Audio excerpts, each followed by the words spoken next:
Hi అండి అందరికీ welcome back to our channel moments with Nirosha.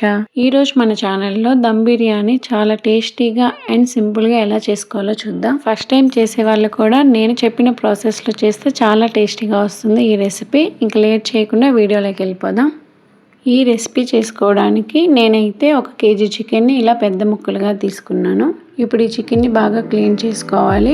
మనం ఏదైతే బిర్యానీ చేయాలనుకుంటున్నామో ఆ మందపాటి గిన్నెలో ఈ చికెన్ని వేసుకొని 2 స్పూన్ల కారం, సరిపడా సాల్ట్, కొంచెం పసుపు, 1 table spoon garam masala, 1 table spoon biryani masala, అలాగే కొంచెం అల్లం వెల్లుల్లి పేస్టు, కొంచెం కొత్తిమీర, కొంచెం పుదీనా, బిర్యానీ దినుసులు నేనైతే ఇక్కడ చూపిస్తున్నాను కదా ఈ దినుసులన్నీ వేసాను. జాపత్రి, జాజికాయ, చెక్క, మొగ్గ, షాజీరా, అనాసి పువ్వు, మరాఠీ మొగ్గ, 4-5 యాలకులు, అలాగే ఫ్రైడ్ ఆనియన్స్ వేసుకొని ఈ మిశ్రమాన్ని బాగా కలుపుకోవాలి.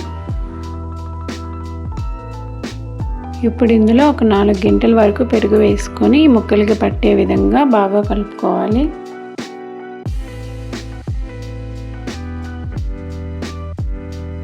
ఇలా కలుపుకున్న దాంట్లో 4-5 బిర్యానీ ఆకులు, అలాగే 1 చెక్క నిమ్మరసం పిండుకొని ఆనియన్స్ డీప్ ఫ్రై చేసిన ఆయిల్ని కూడా ఇందులో పోసుకొని బాగా కలుపుకోవాలి. ఈ ప్రాసెస్ అంతా అయిపోయిన తర్వాత ఈ చికెన్ని మనం 1 అవర్ పాటు పక్కన పెట్టుకోవాలి. 1 అవర్ తర్వాత ఈ చికెన్ని స్టవ్ వెలిగించి ఒక 70% వరకు ఈ చికెన్ని మనం కుక్ చేసుకోవాలి.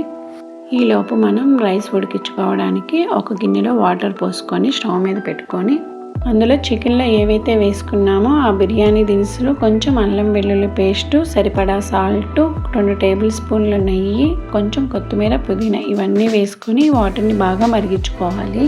ఆల్రెడీ నేను బాస్మతి రైస్ని కడిగి ఒక 1 అవర్ పక్కన పెట్టుకున్నాను. ఇప్పుడు ఈ మరిగిన వాటర్లో మనం ముందుగానే నానబెట్టి పక్కన పెట్టుకున్న ఈ బాస్మతి రైస్ని ఇందులో వేసుకోవాలి. నేనైతే కేజీ చికెన్కి 3/4 kg రైస్ని తీసుకున్నాను.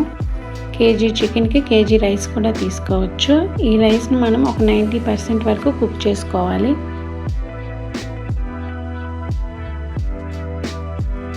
ఒక 20 మినిట్స్ తర్వాత చికెన్ 70% వరకు కుక్ అయ్యింది.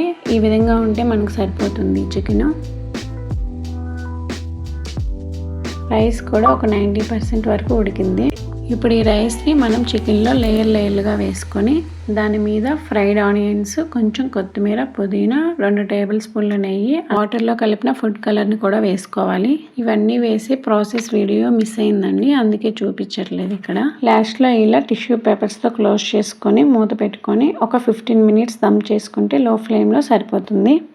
ఇంతేనండి, చాలా సింపుల్గా టేస్టీగా చేసుకోవచ్చు ఈ దమ్ బిర్యానీ రెసిపీని. మీరు కూడా ట్రై చేసి ఎలా వచ్చిందో కామెంట్ చేయండి. అండ్ ఈ వీడియో నచ్చితే లైక్ చేయండి, షేర్ చేయండి అండ్ సబ్స్క్రైబ్ చేసుకోండి. బాయ్.